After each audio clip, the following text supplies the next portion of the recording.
cannot separate race and sports, and black athletes have every right to tell their truth, even if it makes some people uncomfortable. So today, we're going to continue the conversation we started back in June, talking more with black athletes on how race impacts what people see in them, how people talk about them, and whether or not they should just shut up and play their sport. We start with a look to the past to see how it informs the present, and then how today's reality can inform the future. From KCCI 8 News, this is a Project Community Special, Racism in Sports, Part 2. If you aren't from Des Moines like myself or don't have a connection to Drake University, there's a good chance you know little or nothing about John D. Bright. Maybe you heard that Drake just launched a new 2-year college named after him, but there's much more to his story. Johnny Bright graduated from Drake in 1952 and went on to a 30-year career as a teacher in Edmonton, Alberta, Canada. But in 1951, he was considered a lock for the Heisman Trophy and a career in the NFL, until one play in Stillwater, Oklahoma, changed everything.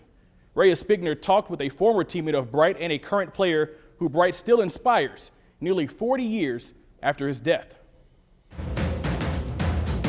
These are the statistics for the Drake-Iowa State game that was played at Drake Stadium in 1949. And they had 21,000 people there, the largest crowd they've ever had at a Drake football game. And Johnny Bright played very well. 94-year-old Bob Clark still has vivid memories of the games he played with record-breaking Johnny Bright. He played with him in awe, and of course, with a little competitive edge, too.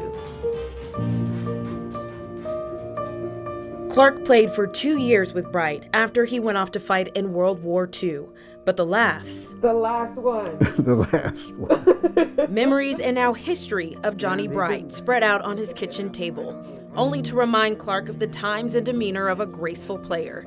Snapshots of a group that established a team culture and social progress of Drake University. I still say that John Bright was, by comparison, probably the best all-around athlete I've ever met. Until a 1951 game, Drake played what was called Oklahoma A&M at the time, and Johnny was hit in the jaw 3 separate times by defensive tackle Will Banks Smith, who was white. It changed his career forever. It changed Drake University. They pulled out of the Missouri Valley Conference in support of Bright. The same year, NCAA implemented a policy requiring face masks on helmets. Oklahoma State would issue an apology 54 years later. You don't think that it wasn't anything to do with racial tension? You know, people have asked me that question, and I don't know. I think it's possible. If you take one of the best players in the game out of the game, you've got a better chance of winning.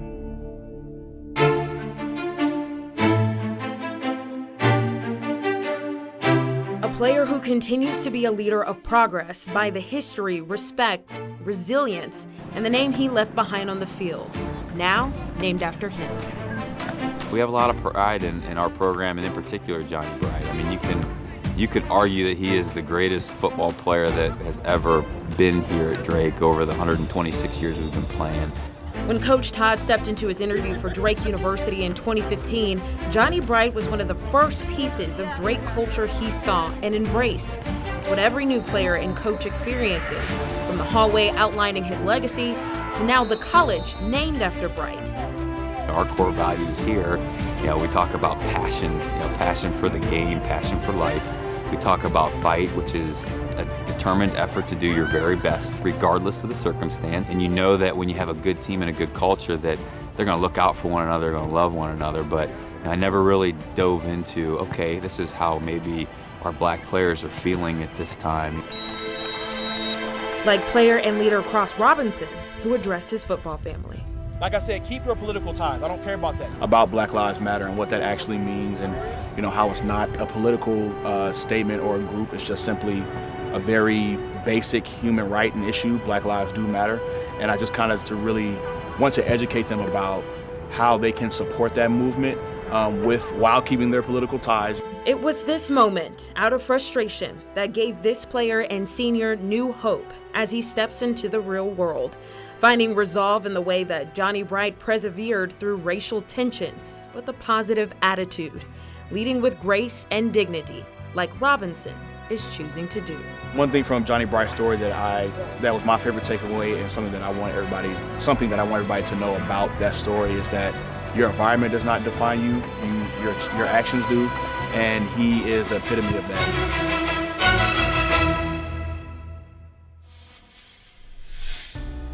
And next, Tisia Muzinga talks more with Cross Robinson about leading change at Drake University and within himself.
For the most part, we stick together in meetings. We usually sit together and stuff like that. And it's not like we don't interact with the rest of the team, but it's like, we have difficulties, and we feel like we've had difficulties being at an all-white school.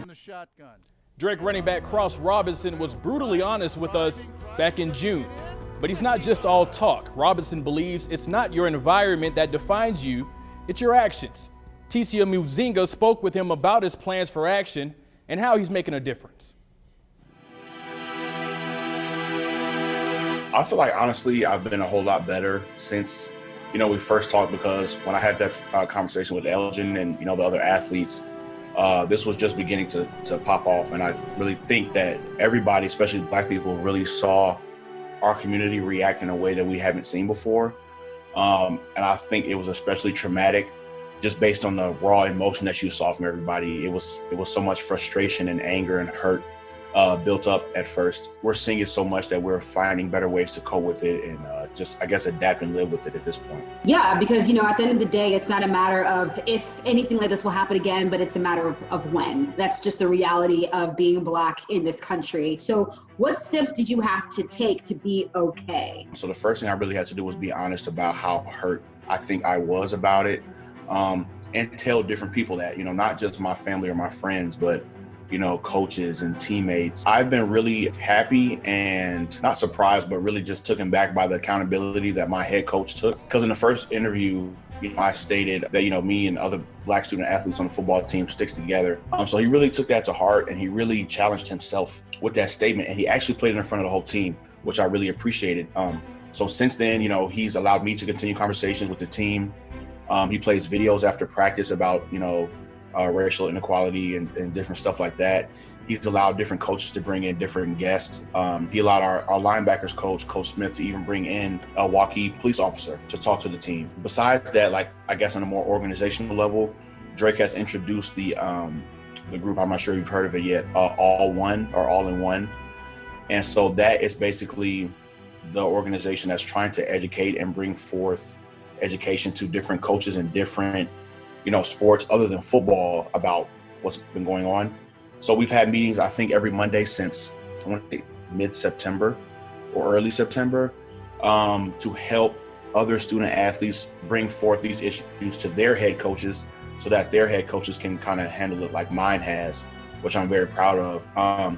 So I want to say volleyball, softball, track, tennis, golf, all have representatives that are in this group to then relay, the messages that we talk about in those meetings to their teams, to their coaches.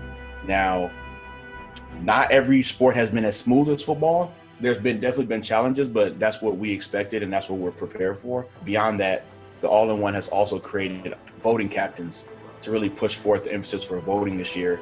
And we've, through this organization, we've actually been able to obtain 100% voting registration across all fall sports. Why do you think the words Black Lives Matter get so lost in what the true message is? I think, the true confusion comes from people who are in like leadership roles in this country, whether that be Democrat or Republican. They try to water down and dumb down the concept on purpose, because it's really, at the base of it, it's a very remedial concept.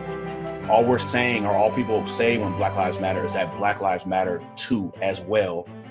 And the treatment that we face in this nation shows otherwise. Do you ever find yourself exhausted mentally too, mostly for having to keep explaining what it's like to be Black, for you, a Black man in America?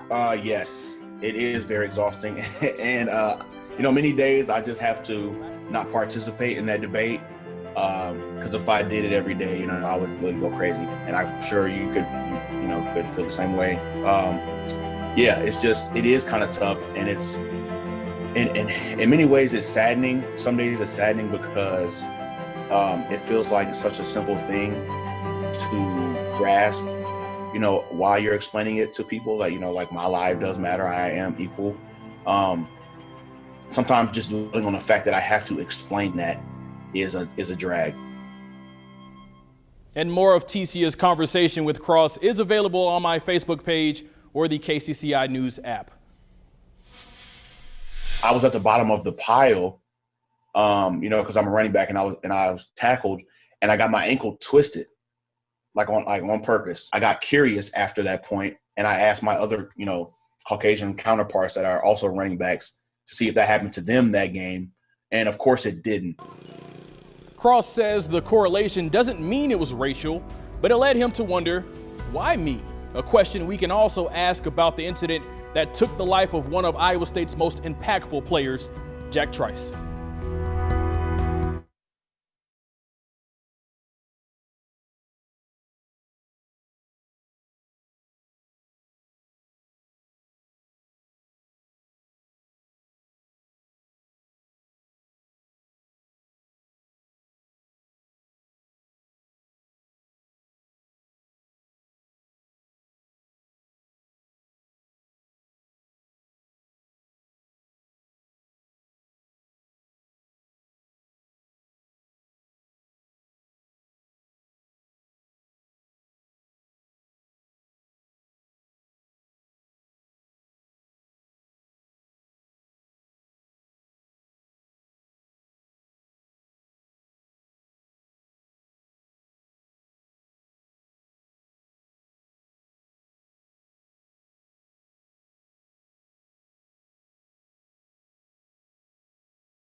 The history of racism in sports in Iowa goes way back. Before Johnny Bright, there was Jack Trice. Trice was recruited to be the first Black athlete at Iowa State in 1923. He played one game for the Cyclones, was severely injured, and died 2 days later. His legacy lives on in the only FBS stadium that bears the name of a Black man. As Marcus McIntosh reports, Trice continues to inspire.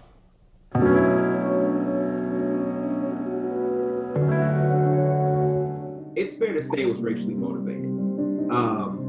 Minnesota, I don't believe, wanted to play that game. It was 1923. So, back then, a lot of racism was more apparent than it is now. and it was actually accepted at that time. George Trice is Jack Trice's cousin. He says as the son of slaves, Jack represented himself, his family, and his race. And to see his name on the stadium and a statue dedicated to his memory inside the stadium is something everyone who comes to an Iowa State University football game should embrace. You're going to a stadium where a guy went out there knowing that this could be the last game of his career. This could be something that could be good or bad for him. For those who played, play, or will play, especially black football players, stepping onto this field is not something they should take lightly. They're going out there and representing the ghost of a person who did more, who went out on that field every day to do big things, to do everything in the face of adversity. Brent Curvey is running all by himself. For Brent Curvey, an Iowa State University defensive lineman from 2003 to 2006, the legacy of Jack Trice is something he grew into. When I came to Iowa State, I knew nothing. But after being there, kind of reading the letter that was on the statue and I guess kind of maturing, it made me understand that I guess what I was doing was greater than what I originally thought. Curvey says he did not experience any racial issues while at Iowa State University, but readily admits the barriers Jack Trice had to overcome may be less visible, but are still in effect in 2020. It's still prevalent. You know, it's something that, can we get over it? Yes, but it's going to be quite the stepping stone. Part of overcoming that stepping stone is the realization that hatred for someone due to the color of their skin is not something people are born with. Kids weren't brought into the world to hate another person just because of the race of their skin. It's something that was taught and given to them from their elders. Ken Foxworth graduated from and played college football at the University of Minnesota. In February, he wrote an article about Jack Trice for a weekly newspaper in Minnesota. He says it has been almost 100 years since the actions of University of Minnesota football players caused the death of Jack Trice, and it is long overdue for the Golden Gophers to finally do the right thing. If the president would just be bold and say, you know, in our past we made some bad mistakes, and we want to say that please forgive us. We're sorry. Foxworth says racism is still blatant and put on the backs of athletes, especially black players. He believes change can come, but it will take black athletes and their teammates to lead that charge. If you're going to stand up for your rights, stand up, get up, walk up, and stand to a point where you make a difference. And if you can't do all of that, you need to shut up, because your right is right there in a short period of time.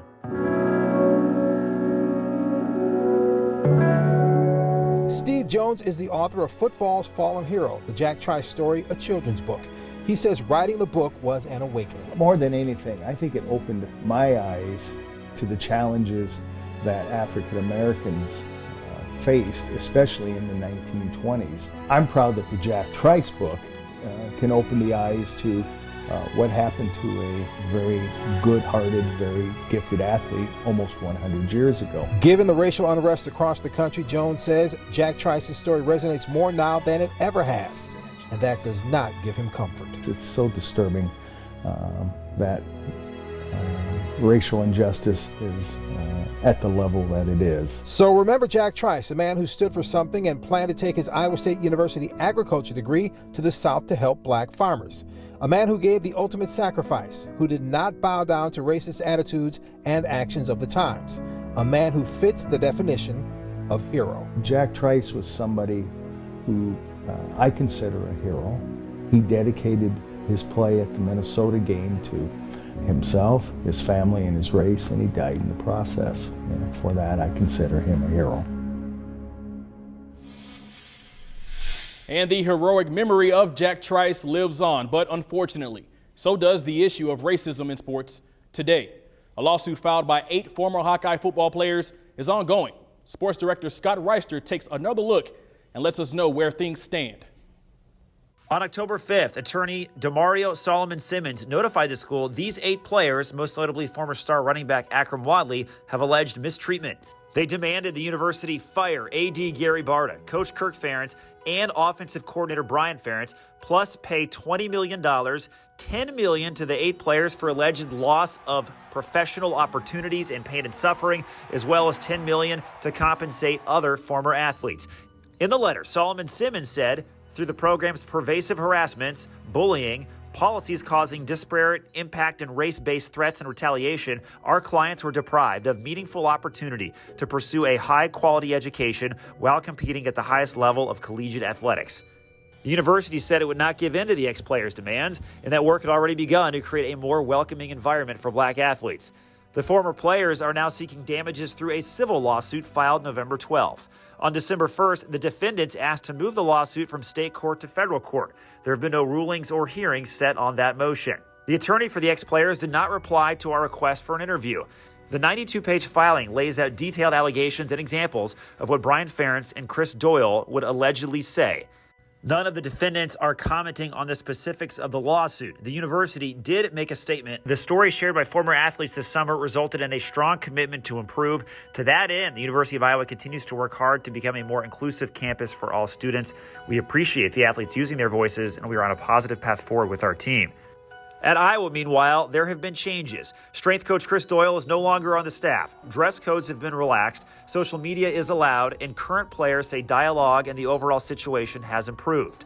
Just happy where we're at now as a unit in terms of we just come in here and be ourselves, and I'm just happy where we're at now. A lot of people just be themselves and play football without walking on the eggshells. We've had good conversation, and more importantly, I think we've had good follow through, and the key thing now is to continue to move forward. Some players have also taken a knee during the anthem this year with the support of their teammates and coaches. Thank you, Scott. And college is not the only place racism can be found in sports. In fact, the high school level is where it's sometimes introduced to young black athletes. More on that when we return.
Go back to the fields.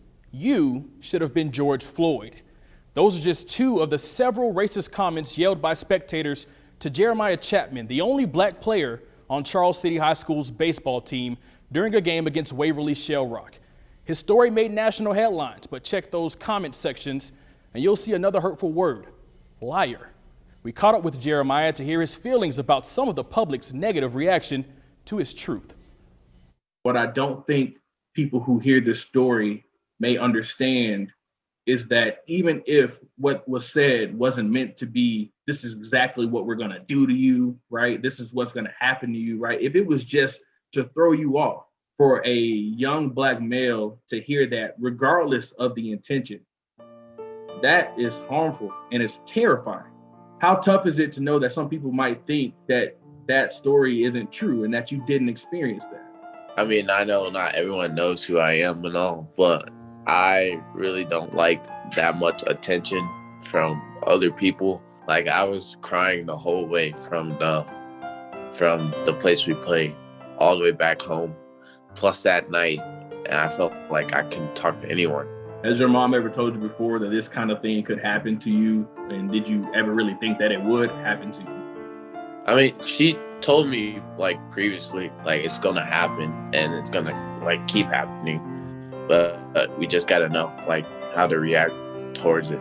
Because my younger brothers, they still say like, Jeremiah, why didn't you jump over the fence and go fight them and stuff like that? I knew that if I would have just did that, they would have been like, oh, did you just use violence? All black people probably just fight people, and they probably wouldn't have think any of those things I would have said was true. I'm still playing in the game. I would get ejected from the game and that would hurt my team more than just like it would hurt my team, and I didn't want to hurt my team because it was my teammate's last game before he went to National Guard.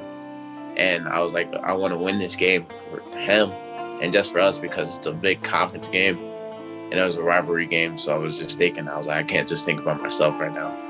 Did a part of you not want what was said to be true, even though you knew it was?